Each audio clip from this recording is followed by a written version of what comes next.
को हराया।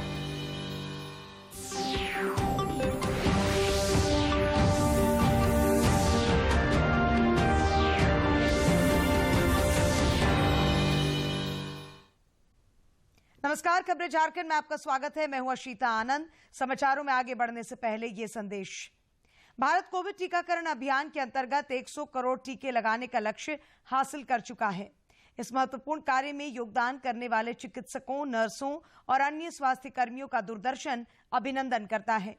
इसके साथ ही हम आपको सतर्क भी करना चाहते हैं कि कोविड अभी समाप्त नहीं हुआ है। आप सभी से हमारी अपील है कि यथाशीघ्र दोनों टीके लगवाएं और अन्य लोगों को भी टीके लगवाने के लिए प्रेरित करें। त्योहारों के समय कृपया इन 3 आसान उपायों का पालन अवश्य करें।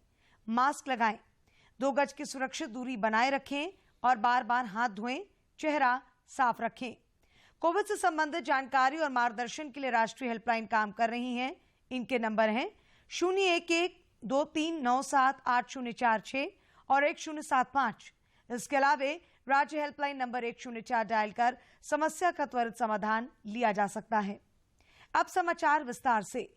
प्रधानमंत्री नरेंद्र मोदी ने कहा है कि 100 करोड़ कोविड टीके लगाने का आंकड़ा पार करने के बावजूद महामारी के खिलाफ देश की लड़ाई अभी खत्म नहीं हुई है। उन्होंने कहा कि सबको कोविड दिशा निर्देशों का पालन सुनिश्चित करना चाहिए। आज राष्ट्र को संबोधित करते हुए उन्होंने कहा कि छठ और दीपावली जैसे महत्वपूर्ण त्योहारों के दौरान लोगों को पूरी सतर्कता बरतने की जरूरत है। हर किसी के मन मस्तिष्क में एक तनाव था, लेकिन इस दिवाली 100 करोड़ वैक्सीन डोज के कारण एक विश्वास का भाव है। अगर मेरे देश की वैक्सीन मुझे सुरक्षा दे सकती है, तो मेरे देश का उत्पादन, मेरे देश में बने सामान मेरी दिवाली और भी भव्य बना सकते हैं। 100 करोड़ वैक्सीन डोज हमारे छोटे छोटे दुकानदारों, हमारे छोटे छोटे उद्यमियों, हमारे रेहड़ी पटरी वाले भाइयों बहनों, सभी के लिए आशा की किरण बनकर आई है। श्री मोदी ने कहा कि भारत ने कोविड रोधी टीके की 100 करोड़ से अधिक डोज देने की उपलब्धि लगभग 9 महीने में पूरी की है। उन्होंने कहा कि टीकाकरण अभियान इस बात का उदाहरण है कि यदि नागरिक और सरकार किसी एक समान लक्ष्य के लिए जन भागीदारी की भावना से मिलकर काम करें, तो भारत इतनी बड़ी उपलब्धि हासिल कर सकता है। हमारे देश ने एक तरफ कर्तव्य का पालन किया, तो दूसरी तरफ उसे बड़ी सफलता भी मिली। कल 21 अक्टूबर को भारत ने 1 बिलियन 100 करोड़ वैक्सीन डोज का कठिन लेकिन असाधारण लक्ष्य प्राप्त किया है। इस उपलब्धि के पीछे 130 करोड़ देशवासियों की कर्तव्य शक्ति लगी है। इसलिए ये सफलता भारत की सफलता है, हर देशवासी की सफलता है। मैं इसके लिए सभी देशवासियों को हृदय से बधाई देता हूं। भाजपा के प्रदेश अध्यक्ष दीपक प्रकाश और विधायक दल के नेता बाबूलाल मरांडी ने प्रधानमंत्री नरेंद्र मोदी के संबोधन को ध्यान से सुना।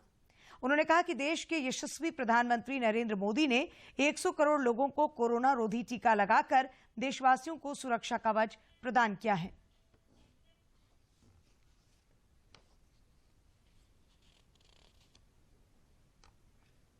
झारखंड के जनजातीय समुदाय के लोगों द्वारा सभी कोविड अनुरूप व्यवहारों का पालन करते हुए 100 करोड़ टीकाकरण की उपलब्धि पर रंगोली बनाकर जश्न मनाया गया।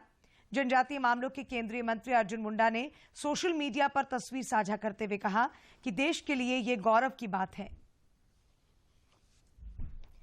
राष्ट्रव्यापी टीकाकरण अभियान के तहत अब तक 100 करोड़ 59 लाख से अधिक कोविड टीके लगाए जा चुके हैं। देश में कोरोना के खिलाफ टीकाकरण अभियान तेज गति से जारी है। देश में अब तक 100 करोड़ 59 लाख से अधिक टीकों की खुराकें दी जा चुकी हैं। स्वास्थ्य मंत्रालय के अनुसार बीते 24 घंटों में 61,27,000 से अधिक टीके लगाए गए। भारतीय जनता पार्टी ने आज वैश्विक महामारी कोरोना के दौरान अग्रणी भूमिका निभाने वाले कोरोना वीरों को सम्मानित किया। प्रदेश अध्यक्ष दीपक प्रकाश और पार्टी विधायक दल के नेता बाबूलाल मरांडी ने कोरोना वीरों को सम्मानित करते हुए कहा कि इन्होंने महामारी के दौरान अपनी जान की परवाह किए बगैर दूसरों की जान बचाने में अग्रणी भूमिका निभाई। केंद्रीय स्वास्थ्य मंत्रालय ने बताया है कि देश भर में पिछले 24 घंटों में 15,000 से अधिक नए मामलों की पुष्टि हुई है और संक्रमण की दर 0.51% रह गई है। पिछले 24 घंटों में 15,786 मामले कोरोना के दर्ज किए गए हैं। वहीं पिछले 24 घंटे में 18,641 मरीज उपचार करवाकर स्वस्थ हो चुके हैं, जिसके बाद देश में रिकवरी रेट बढ़कर 98.16% हो गया है।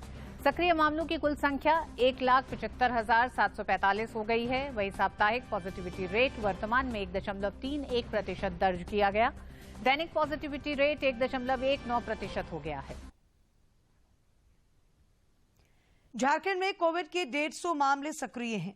स्वास्थ्य विभाग के अनुसार पिछले 24 घंटों के दौरान रांची में कोविड के 16 नए संक्रमित मिले हैं, जबकि 10 मरीजों ने कोविड को मात देने में सफलता हासिल की है। वहीं रांची में सक्रिय मामलों की संख्या 83 है। संक्रमितों की बढ़ती संख्या को देखते हुए स्वास्थ्य विभाग ने दोबारा चेतावनी भी जारी की है।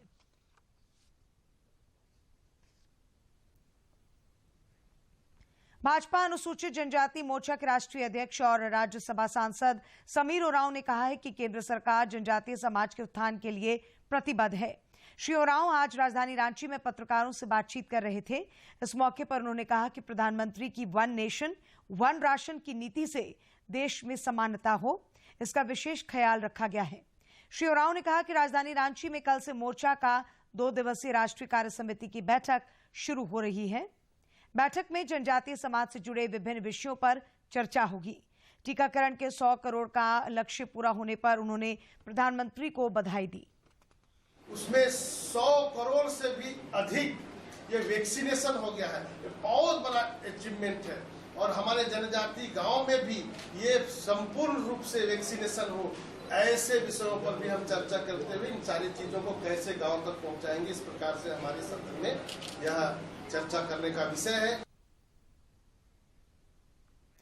प्रदेश कांग्रेस ने राज्य सरकार द्वारा 11 मंत्रियों के लिए बंगला बनाने के निर्णय का स्वागत किया है। पार्टी के वरिष्ठ नेता आलोक कुमार दुबे, लाल किशोर नाथ शाहदेव एवं डॉक्टर राजेश गुप्ता ने कहा कि जो काम काफी पहले हो जाना चाहिए था, वो काम अब करना पड़ रहा है। इधर मुख्य विपक्षी पार्टी भाजपा ने मंत्रियों के लिए बंगला बनाए जाने के निर्णय को अप्रासंगिक बताया है। पार्टी प्रवक्ता कुणाल षडंगी ने कहा कि गरीबों को घर और मरीजों के लिए अस्पताल बनाने के बजाय मंत्रियों के लिए बंगला बनाने का निर्णय राज्य सरकार की मानसिकता को दर्शाता है। धनबाद के जज उत्तम आनंद की मौत मामले में आज झारखंड हाईकोर्ट में सुनवाई हुई। मामले की सुनवाई करते हुए हाईकोर्ट की chief justice doctor Ravi Ranjan एवं जस्टिस सुजीत नारायण प्रसाद की खंडपीठ ने सीबीआई के द्वारा पेश की गई प्रगति रिपोर्ट पर कड़ी नाराजगी जताते हुए सीबीआई के निदेशक को अगली सुनवाई के दौरान 29 अक्टूबर को न्यायालय में पेश होने का निर्देश दिया है। सबमिट किए गए रिपोर्ट पर कड़ी नाराजगी जताते हुए उन्होंने कहा है कि सीबीआई ने फिर से खंडपीठ को निराश किया है। जांच की प्रगति जहां थी वहीं है, इसलिए इस मामले में सुनवाई के दौरान सीबीआई के डायरेक्टर को वीडियो कॉन्फ्रेंसिंग के माध्यम से उपस्थित रहने का निर्देश दिया गया है। इस मामले की अगली सुनवाई 29 अक्टूबर को की जाएगी। ऋण पास में दवा खरीदारी से जुड़ी अनियमितता मामले को लेकर हाईकोर्ट में दाखिल याचिका पर सुनवाई हुई। मामले की सुनवाई करते हुए जस्टिस राजेश शंकर की अदालत ने राज्य सरकार और ऋण पास को नोटिस जारी करते हुए 18 नवंबर तक जवाब दाखिल करने का निर्देश दिया है। सिमडेगा में खेली जा रही राष्ट्रीय जूनियर महिला हॉकी चैंपियनशिप के तीसरे दिन आज तमिलनाडु ने केरल को 5-0 से पराजित किया, जबकि दूसरे मैच में हरियाणा की टीम ने राजस्थान को 19-0 के बड़े अंतर से हराया। वहीं आंध्र प्रदेश ने तेलंगाना को 7-0 से और उत्तर प्रदेश ने भी मणिपुर को 7-0 से ही पराजित किया। वहीं एक अन्य मैच में पंजाब की टीम ने कर्नाटक को 2-1 से शिकस्त दी। सिमडेगा जिला हॉकी एसोसिएशन के अध्यक्ष मनोज कौनबेगी ने बताया कि प्रतियोगिता में अब तक 14 मैच हो चुके हैं और 70 से अधिक गोल किए जा चुके हैं। उन्होंने बताया कि आगामी 29 अक्टूबर को समापन समारोह में राज्य के खेल मंत्री हफीजुल रहमान और भारतीय ओलंपिक संघ के अध्यक्ष डॉक्टर नरेंद्र ध्रुव बत्रा शामिल होंगे।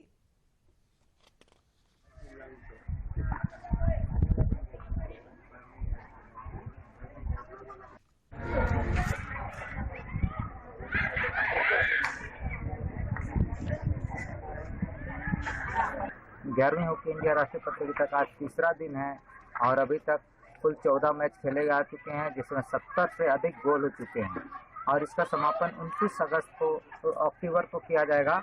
और उस दिन मुख्य रूप से उपस्थित रहेंगे झारखंड सरकार के माननीय खेल मंत्री जी और सिमडेगा के इतिहास के लिए और बहुत बड़ा गौरवपूर्ण दिन होगा, क्योंकि उस दिन मुख्य रूप से उपस्थित हो रहे हैं भारतीय ओलंपिक संघ के अध्यक्ष सह विश्व हॉकी संघ के अध्यक्ष डॉक्टर नरेंद्र ध्रुव बत्रा जी सिमडेगा जैसे जिला में आ रहे हैं। संपूर्ण झारखंड के हॉकी खिलाड़ियों खेल प्रेमियों के लिए वो गौरवपूर्ण दिन होगा। इतने बड़े हॉकी के संघ के अध्यक्ष हमारे इस छोटे से जिला में आ रहे हैं। आजादी के अमृत महोत्सव के उपलक्ष्य में आज मौसम विभाग की ओर से एक वेबिनार का आयोजन किया गया। इस मौके पर रांची मौसम वैज्ञानिक अभिषेक आनंद ने मौसम के आंकड़ों के स्रोत के बारे में विस्तार से जानकारी दी। In few minutes, let few people more join the webinar. Sure.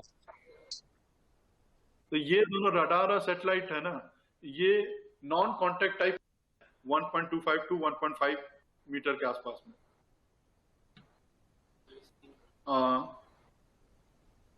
और बात कर रहे हैं ऑटोमेटिक वेदर स्टेशन। तो जैसे मैंने बताया कि स्वचालित है, इसमें कोई ह्यूमन इंटरवेंशन की जरूरत नहीं होती है और ये मास्ट में डिफरेंट सेंसर्स लगे होते हैं। सबसे ऊपर में विंड सेंसर लगा होता है, बेसिकली अल्ट्रासोनिक तकनीक पे ये काम करने वाला विंड सेंसर है। और फिर एंटीना। राजधानी रांची सहित राज्य के कई जिलों में अगले कुछ दिनों में तापमान में गिरावट की संभावना है। मौसम वैज्ञानिक अभिषेक आनंद ने बताया कि 29 अक्टूबर से तापमान में गिरावट दर्ज की जाएगी। इस दौरान 16 से 22 डिग्री के आसपास तापमान रहने की संभावना है। उन्होंने बताया कि अगले 15 दिनों तक रांची में बारिश के कोई आसार नहीं है। राज्य स्तरीय बैंकर समिति की ओर से कोडरमा में ऋण वितरण शिविर का आयोजन कर लाभुकों के अलावा स्वयं सहायता समूह के बीच तकरीबन 40 करोड़ रुपए की ऋण और परिसंपत्तियों का वितरण किया गया।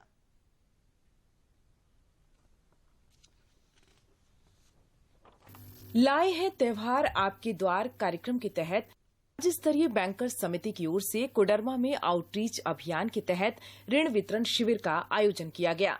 शिविर के माध्यम से केंद्र और राज्य प्रायोजित योजनाओं के लाभुकों के बीच ऋण का वितरण किया गया।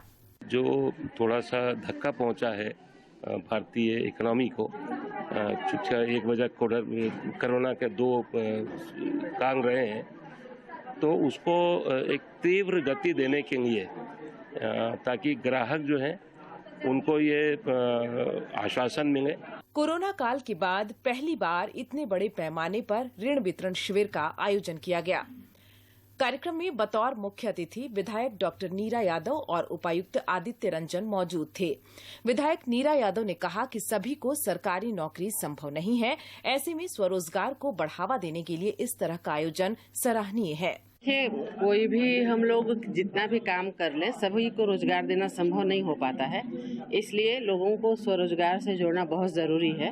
और हमारे आदरणीय प्रधानमंत्री नरेंद्र भाई मोदी जी की ये सोच है कि जब तक हमारे युवा वर्ग स्वरोजगार से नहीं जुड़ेंगे तब तक हम देश को आगे नहीं बढ़ा सकते हैं। इस मौके पर उपायुक्त आदित्य रंजन ने कहा कि कोरोना काल में गड़बड़ाई आर्थिक अर्थव्यवस्था को स्वरोजगार के जरिए पटरी पर लाने का प्रयास किया जा रहा है। बहुत ही अच्छा कार्य है और मुझे लगता है कि आने वाले समय में हम लोग ये टारगेट बढ़ाएंगे ताकि लोग स्वरोजगार से जुड़ें और अपना आर्थिक स्थिति जो है उसमें सुधार ला सकें। ऋण वितरण शिविर कार्यक्रम के दौरान प्रधानमंत्री जीवन ज्योति बीमा योजना की एक लाभुक को 2 लाख रुपए का चेक प्रदान किया गया।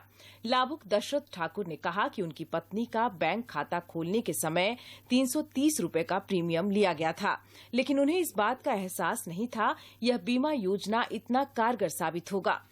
इसका लाभ आपको मिला, कैसे मिला? जीवन ज्योति योजना मिला हमको, मेरा औरत को। क्या हुआ था? आउटरीच कार्यक्रम के तहत स्वरोजगार को बढ़ावा दिया जा रहा है। ऐसे में खुद को आर्थिक रूप से सशक्त बनाने की सोच रखने वाले लोगों को विभिन्न योजनाओं के जरिए ऋण प्रदान किया जा रहा है, ताकि कोरोना काल में आर्थिक रूप से पिछड़ चुके लोगों को फिर से सशक्त बनाया जा सके। दूरदर्शन समाचार के लिए कोडरमा से गजेंद्र की रिपोर्ट। बोकारो के उपायुक्त कुलदीप चौधरी ने महात्मा गांधी राष्ट्रीय रोजगार गारंटी योजना के तहत संचालित विभिन्न योजनाओं की समीक्षा की और अधिकारियों को आवश्यक दिशा निर्देश दिए। इस मौके पर उन्होंने प्रधानमंत्री आवास योजना, बिरसा हरित ग्राम योजना, वीर शहीद पोटो हो खेल योजना और मुख्यमंत्री पशुधन योजना की प्रगति की समीक्षा की। प्रधानमंत्री नरेंद्र मोदी 24 अक्टूबर को आकाशवाणी पर मन की बात कार्यक्रम में देश विदेश के लोगों के साथ अपने विचार साझा करेंगे। आम लोग आज तक इस कार्यक्रम से जुड़े सुझाव रिकॉर्ड करा सकते हैं।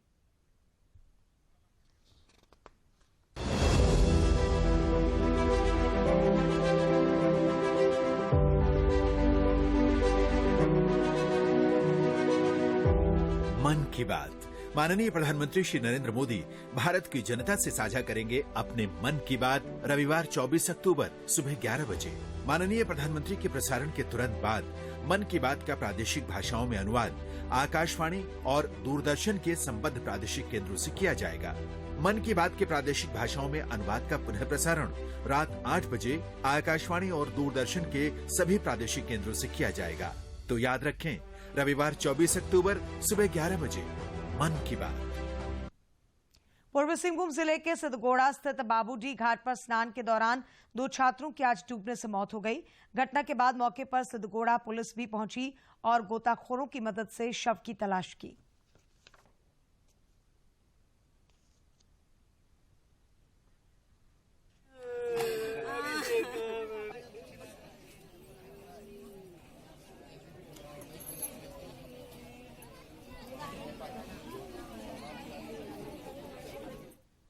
झारखंड लोक सेवा आयोग जेपीएससी की ओर से संयुक्त सहायक अभियंता परीक्षा आज से शुरू हो गई। 3 दिनों तक चलने वाली इस परीक्षा को लेकर केंद्रों पर सुरक्षा बलों और दंडाधिकारियों की प्रतिनियुक्ति की गई है। राजधानी रांची के 18 परीक्षा केंद्रों पर आज दोनों पालियों की परीक्षा शांतिपूर्ण तरीके से संपन्न हुई।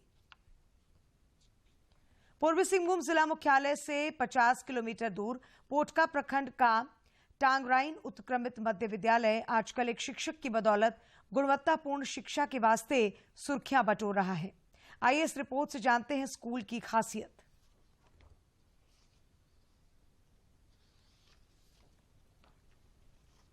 पूर्वी सिंहभूम जिला मुख्यालय से 50 किलोमीटर दूर पोटका प्रखंड का टांगराइन उत्क्रमित मध्य विद्यालय वैसे तो आम स्कूलों की तरह ही है, लेकिन यहाँ के प्रभारी प्रधानाध्यापक अरविंद तिवारी कुछ खास हैं। खास इसलिए कि उन्होंने स्कूल में को गुणवत्तापूर्ण शिक्षा देने के साथ ही उन्हें हैंडीक्राफ्ट, दुग्ध उत्पादन और खेलकूद जैसे कई अन्य गैर शैक्षिक गतिविधियों से भी जोड़ा है, ताकि उनकी प्रतिभा को निखारा जा सके। विद्यालय को ट्रेन का लुक बच्चों को आकर्षित करने के लिए दिया गया है और खास करके कोरोना काल में लगभग 2 वर्ष से हमारा स्कूल बंद था और ऐसे समय में बच्चों को आकर्षित करने के लिए उपाय सूझा। इस स्कूल में सभा मंच को एक विशाल लूडो का शक्ल दिया गया है, जिसमें बच्चे उत्साहपूर्वक खेलते और सीखते हैं। साथ ही साथ स्कूल को एक सुंदर पार्क का रूप दिया और कमरों को भी सुंदर सुंदर चित्र तथा शिक्षाप्रद वाक्य से सजाया गया है। हम लोग के यहाँ स्कूल पे ट्रेन का पिक्चर बनाया गया है। हम लोग यहाँ पे बहुत कुछ खेलते हैं। टांगराइन उत्क्रमित मध्य विद्यालय शायद पूरे राज्य का इकलौता सरकारी स्कूल है जहां नियमित रूप से तीरंदाजी का प्रशिक्षण दिया जाता है। इसके अलावा यहां बच्चों को 2 पन्ना रोज, किचन गार्डन, कहानी मेला, जन्मदिन पर पौधारोपण, मशरूम उत्पादन, हैंडीक्राफ्ट, दुग्ध उत्पादन और आभूषण बनाने के भी गुर सिखाए जाते हैं।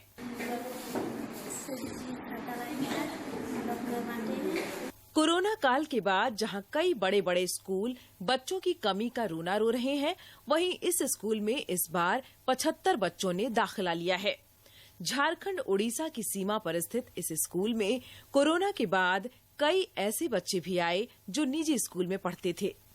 फिलहाल अभी 6 से 8 क्लास तक के ही बच्चे आ रहे हैं स्कूल में, लेकिन काफी वो उत्साह से आ रहे हैं। अभिभावक और इलाके के अन्य लोग भी प्रभारी प्रधानाध्यापक अरविंद तिवारी के पढ़ाई के तरीकों के कायल हो चुके हैं।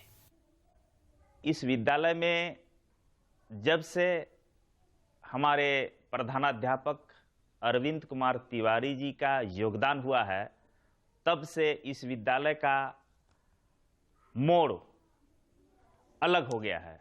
और जब से ये ट्रेन की बोगी बनी है, इस स्कूल की पढ़ाई में और ट्रेन की भांति बच्चों की पढ़ाई हो रही है। प्रभारी प्रधानाध्यापक अरविंद ने 100% बच्चों को मैट्रिक पास कराने का जुनून पाल रखा है, जिस काम में वे सतत जुटे हैं।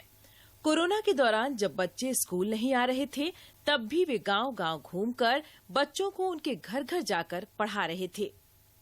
दूरदर्शन समाचार के लिए जमशेदपुर से डॉक्टर राजेश कुमार लालदास की रिपोर्ट। खूंटी जिले के उग्रवाद प्रभावित इलाकों में विकास की रोशनी पहुंचाने और किसानों की आय दोगुनी करने के वास्ते जिला प्रशासन ने पहल की है। आजादी के 75 वर्षों बाद पहली बार जिले के उपायुक्त शशि रंजन जिला मुख्यालय से 50 किलोमीटर दूर अंतिम छोर पर बसे कर्रा प्रखंड के अति उग्रवाद प्रभावित बकसपुर पंचायत के रेगरे तेतर टोली पहुंचे, जहां उनका भव्य स्वागत हुआ। जोर से ताली बजाएंगे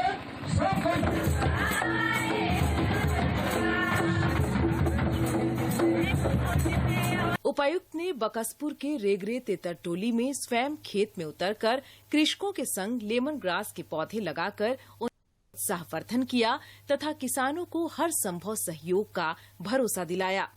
उन्होंने कहा कि जिला प्रशासन का उद्देश्य है कि जिले की अनुपयोगी और असिंचित भूमि का उपयोग कर गांव के लोगों की आय वृद्धि की जाए। खेती चूंकि हमारे एरिया का सबसे प्रधान सबसे मुख्य इनकम का सोर्स है, खेती के माध्यम से ही हमारा जीवन यात्रा में चल रहा है, तो क्यों नहीं खेती में कुछ नए नए तरीके से एक्सपेरिमेंट किया जाए। आपका एक्सपेरिमेंट का जो भी रिस्क होगा, जो भी उसमें इनिशियल आपको अंडरस्टैंडिंग डेवलप करनी होगी, ट्रेनिंग लेना होगा। ग्रामीणों को संबोधित करते हुए उन्होंने कहा कि लेमन ग्रास की खेती से 1 साल बाद प्रति एकड़ 90,000 से 1 लाख रुपए तक का मुनाफा होता है। ऐसे में पंचायत क्षेत्र में 60 एकड़ खेती हो रही है, तो पंचायत में प्रति वर्ष 50 से 60 लाख रुपए आएंगे, जिससे लोगों का विकास होगा और सामाजिक कुरीतियां दूर होंगी। तो 60 एकड़ अगर जुड़िएगा तो मोटा मोटी इस साल नहीं अगला साल से सालाना 50 से 60 लाख रुपए आपके पंचायत में आएगा। तो 50 से 60 लाख रुपए अगर हमारे पंचायत में आता है तो हमारे गाँव की तरक्की को, हमारे पंचायत की तरक्की कोई रोक नहीं सकता है। इस दौरान उपायुक्त ने सभी क्षेत्रों के समावेशी विकास पर बल दिया, साथ ही सामूहिक सहयोग से ढांचागत संरचना को सुदृढ़ करने की बात कही। दूरदर्शन समाचार के लिए खूंटी से ज्योत्सना की रिपोर्ट। सरायकेला खरसावां के उपायुक्त अरवा राजकमल ने सदर अस्पताल का निरीक्षण किया। इस दौरान उपायुक्त ने सीएसआर मद से 40 लाख की लागत से गेल इंडिया अथॉरिटी द्वारा सदर अस्पताल में बनाए जाने वाले आईसीयू बेड का जायजा लिया और सिविल सर्जन को आवश्यक दिशा निर्देश दिए। आजादी के अमृत महोत्सव कार्यक्रम के तहत आज बोकारो जिले के चंदनक्यारी और गोमिया प्रखंड में विधिक सेवा प्राधिकार की ओर से विधिक जागरूकता शिविर का आयोजन किया गया। इस मौके पर विभिन्न पंचायतों से आए लोगों को प्राधिकार से जुड़े अधिवक्ताओं और पारा लीगल वॉलंटियर्स द्वारा कानूनी सहायता उपलब्ध कराने से संबंधित जानकारियां दी गईं। डीडी झारखंड अब आपके लिए हर रविवार शाम 5 बजे संथाली समाचार पत्रिका पेश कर रहा है। इस 15 मिनट के संथाली समाचार पत्रिका में आपको हफ्ते भर की खबरों का सार मिलेगा।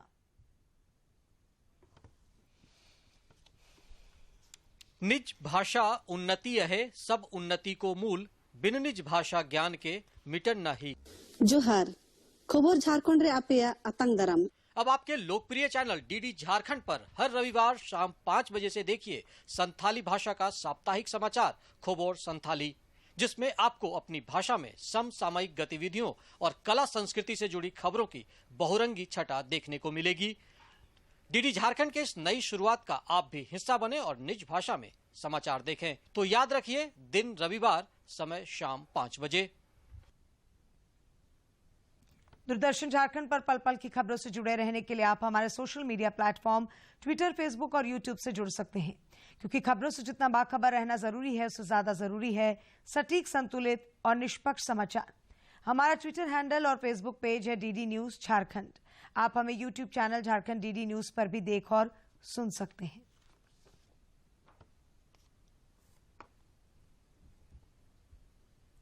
कोरोना का खतरा अभी टला नहीं है। दूरदर्शन झारखंड आप सबों से अपील करता है कि आप खुद भी मास्क पहनें तथा दूसरों को भी मास्क पहनने के लिए प्रेरित करें। सामाजिक दूरी के दिशा निर्देशों का पालन करें। मास्क के उपयोग को लेकर सभी के सहयोग से मास्क अप इंडिया अभियान की शुरुआत हुई है, जो डीडी न्यूज और उससे जुड़े सोशल मीडिया प्लेटफॉर्म पर जारी रहेगा। कोरोना को हराना है, मास्क जरूर लगाना है। जिसका कहर संपूर्ण मानव जाति को अपनी आगोश में ले चुका है। टीका या दवाई उपलब्ध होने तक महामारी के खिलाफ मानवता की जंग जारी है। ऐसे में सबसे जरूरी है सावधानी और बचाव। फेस मास्क कोरोना से रोकथाम का सबसे प्रभावी उपाय साबित हुआ है। विश्व स्वास्थ्य संगठन और विशेषज्ञों की शोध का भी यही निष्कर्ष है कि मास्क से मुंह और नाक को अच्छी तरह ढककर कोरोना संक्रमण को कम किया जा सकता है। कोरोना संक्रमण से बचाव के लिए मास्क पहनने के साथ ही जरूरी है मास्क को सही तरीके से पहनना। बहुत से लोग मास्क से नाक और मुंह को सही तरीके से नहीं ढकते हैं, जिससे संक्रमण का खतरा बना रहता है। बिना मास्क या फेस कवर के घर से बाहर निकलने की अभी कल्पना करना भी सही नहीं है। जुड़िए डीडी न्यूज की खास मुहिम मास्क अप इंडिया के साथ। मास्क पहने और अपने मुंह और नाक को अच्छी तरह ढके। अपने परिवार के सदस्यों और दोस्तों को मास्क पहनने के लिए कहें। Mask up India, mask up India. DD news के माध्यम से सबको बताना है, कोरोना को हराना है, मास्क जरूर लगाना है। Mask up India, mask up India, mask up India.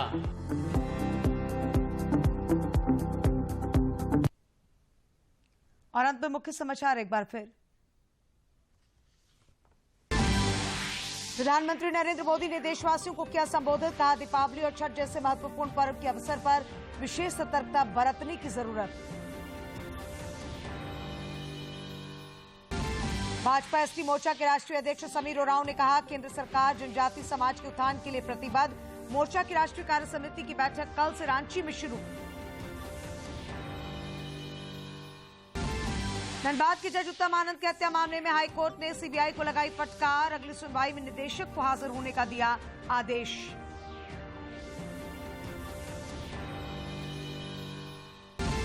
और सिमडेगा में खेले जा रहे जूनियर नेशनल महिला हॉकी चैंपियनशिप में हरियाणा, आंध्र प्रदेश, उत्तर प्रदेश और पंजाब की टीम ने अपने प्रतिद्वंदी को हराया।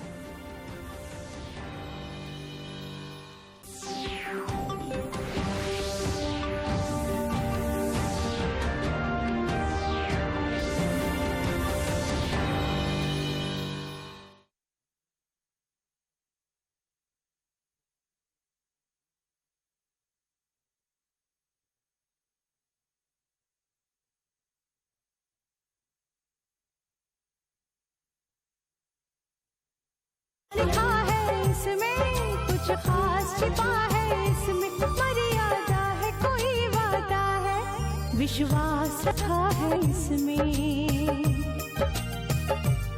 7 फेरों से मिला ये तो उपहार है, मेरा श्रृंगार है, मेरा श्रृंगार